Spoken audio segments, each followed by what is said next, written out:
Assalamualaikum warahmatullahi wabarakatuh. Nama saya Mutiara Nawaida dengan NIM 222410036. Saya akan menjelaskan tentang laporan posisi keuangan untuk memenuhi ujian tengah semester 2 mata kuliah akuntansi menengah 1. Laporan posisi keuangan merupakan laporan yang digunakan untuk melaporkan aset, liabilitas, dan ekuitas pada tanggal tertentu. Selain itu juga laporan posisi keuangan dapat memberikan informasi mengenai sumber daya, kewajiban kepada kreditur, dan juga ekuitas dalam sumber daya bersih. Selain itu juga laporan posisi keuangan dapat membantu dalam memberikan informasi mengenai jumlah, waktu, dan ketidakpastian arus kas masa depan. Laporan posisi keuangan atau yang disebut juga sebagai neraca adalah laporan keuangan yang menunjukkan kondisi keuangan suatu perusahaan pada titik waktu tertentu.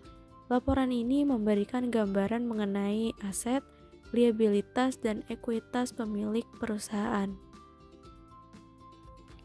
Manfaat dari laporan posisi keuangan adalah untuk menunjukkan posisi keuangan perusahaan untuk periode waktu tertentu.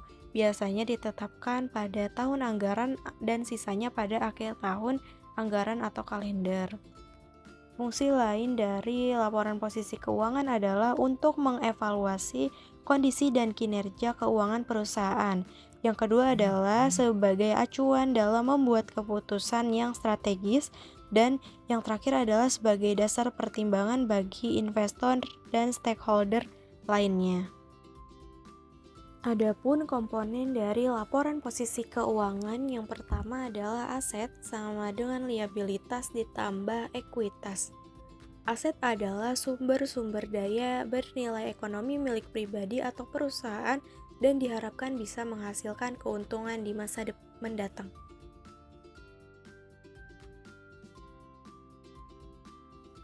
Aset dibagi menjadi dua, yaitu aset lancar dan aset tidak lancar. Aset lancar adalah aset dengan tingkat likuiditas yang tinggi sehingga dapat diubah bentuknya menjadi kas dengan waktu yang cepat. Jika ingin mencairkan aset lancar menjadi kas, maka tidak perlu membutuhkan waktu yang lama untuk memprosesnya. Contoh dari aset lancar adalah saldo bank, deposito, obligasi, saham bursa, dan juga piutang. Yang kedua adalah aset tidak lancar atau yang sering disebut sebagai aset tetap. Aset tetap adalah aset yang likuiditasnya rendah sehingga mengubahnya menjadi kas membutuhkan waktu dan berbagai prosedur. Sekali dicairkan, aset tetap tidak akan susah didapatkan lagi karena pemindahan kekuasaannya yang cukup sulit. Contoh dari aset tetap adalah brand, merek dagang, data supplier, channel distribusi, bangunan, mesin, dan juga tanah. Yang kedua adalah liabilitas. Liabilitas adalah sebuah kewajiban yang harus dibayarkan oleh perusahaan pada pihak yang bersangkutan dengan cara mengeluarkan uang atau dana sebagai sumber ekonomi perusahaan tersebut. Umumnya, perusahaan akan mengambil liabilitas guna mendukung segala kegiatan operasional yang ada di dalam bisnisnya. Liabilitas dibagi menjadi dua, yaitu liabilitas jangka panjang dan liabilitas jangka pendek. Liabilitas jangka panjang merupakan kewajiban yang harus dibayarkan perusahaan dengan tempo yang lama, yaitu dalam satu siklus laporan keuangan perusahaan. Liabilitas jangka pendek adalah kewajiban perusahaan yang pembayarannya kurang dari setahun, misalnya pembayaran dalam per bulan, per kuartal, ataupun per semester. Dan komponen laporan posisi keuangan yang terakhir adalah ekuitas. Ekuitas adalah nilai kepemilikan atau modal pemilik dalam perusahaan setelah semua kewajibannya dibayar. Pada dasarnya, ekuitas berasal dari investasi pemilik dan hasil usaha perusahaan.